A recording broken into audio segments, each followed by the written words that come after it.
एक महाराज जी कन्फ्यूजन रहती है। हमारे हिंदू धर्म में इतने देवी देवताएं हैं, तो कभी कभी ऐसा लगता है कि गणेश जी की पूजा नहीं करी तो श्री राम नाराज हो जाएंगे। जो नाराज हो राधा जाए का वो नाम। भगवान नहीं होता। जो नाराज हो जाए वो गुरु नहीं होता। जो नाराज हो जाए वो साधु नहीं होता। अगर परमात्मा ऐसे ही नाराज होने लग जाए तो जीव और शिव का भेद मिट जाएगा। भगवान गणेश विवेक के देवता है। आज जो गणेश जी का ड्रामा लोगों ने बनाया है बहुत बुरा बनाया है। 5-7 दिन गणेश जी को घर में वेलकम ऐसा करते हैं, उसके बाद पटक के आते हैं, वहां जेसीबी मशीनें उठा उठा के फेंकती है। बड़ा बुरा हाल है, मैंने देखा न्यूज के अंदर। हम तो न्यूज में क्या देख रहे क्या होते। क्या मैसेज आ रहा। गणेश जी का ये ट्रेंड शुरू हुआ, भगवान श्री महादेव ने उत्तर भारत दिया गणेश जी को, दक्षिण भारत दिया कार्तिकेय को। इसके पीछे लॉजिक क्या है?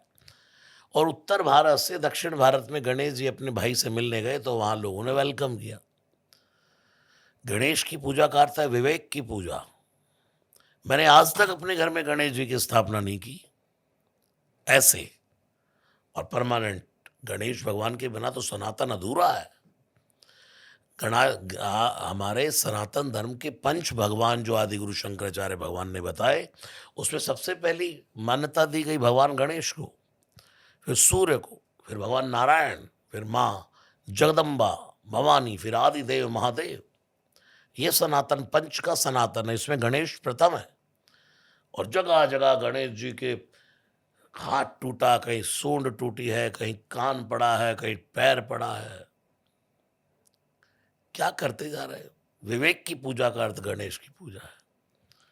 तो महाराज जी पता कैसे चले, जैसे अब मैं बचपन से रामायण देखता था रामानंद सागर जी की, और बहुत ही जिसे कहते हैं ना भाव विभोर होके देखता था, और बंद ही नहीं करी कभी देखनी। मेरे पास सीडीज थी, मैं वो देखता था।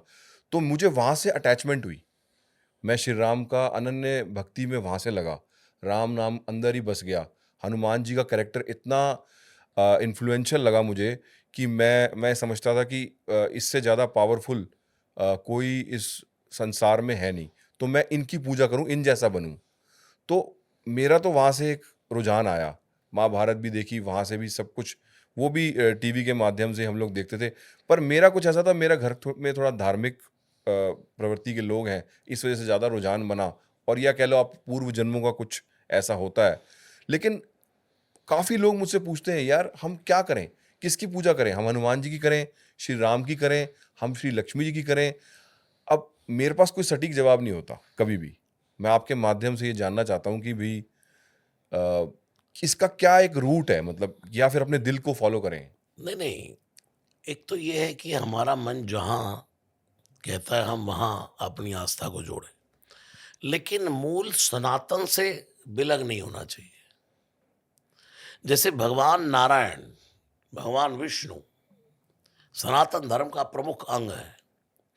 उनके 24 अवतार या दशावतार, जिनमें राम कृष्ण आ गए, फिर राम से लक्ष्मण जी जुड़ गए, भरत जुड़ गए, शत्रुघ्न जुड़ गए, सीता जी जुड़ गई, सरयू जुड़ गई, अयोध्या जुड़ गई, हनुमान जी जुड़ गए भगवान महादेव से। ऐसे श्री कृष्ण से राधा, राधा जी से यमुना जी, यमुना जी से ललिता सखियां, विशाखा, तुलसी सनातन धर्म का अंग है। हमारे राम कृष्ण की भक्ति, महादेव की भक्ति, माँ भगवती की भक्ति, ये सिरमौर है। फिर उसके बाद जहां आपका मन ठुकता है, आप सनातन का स्वागत करते चलिए। जैसे एक स्त्री का विवाह तो होता है उसके पति के साथ, लेकिन उसको देवर को भी सम्मान देना है, उसको जेठ को भी सम्मान देना है, उसको ससुर को भी सम्मान देना है। लेकिन अटैचमेंट तो उसका आई वो किसके लिए है? आई वो अपने पति के लिए है। ऐसे ही हमारे सनातन धर्म में हम राम कृष्ण के वंशज हैं। हम भगवान नारायण की सत्ता के वंशज हैं। ईश्वर अंश हैं हम में ईश्वर का अंश है। ईश्वर अंश जीव अविनाशी चेतन अमल सहज सुखरासी। और अगर भगवान परम आत्मा है तो कहीं ना कहीं हम भी आत्मा है। और फिर कहते हैं आत्मा सो परमात्मा। आत्मा से परमात्मा की दौड़ ही तो संसार है। सनातन धर्म के अंगों को समझते हुए राम कृष्ण की उपासना करो, भूत प्रेतादि ये चमत्कारों के ढोंग से बचो।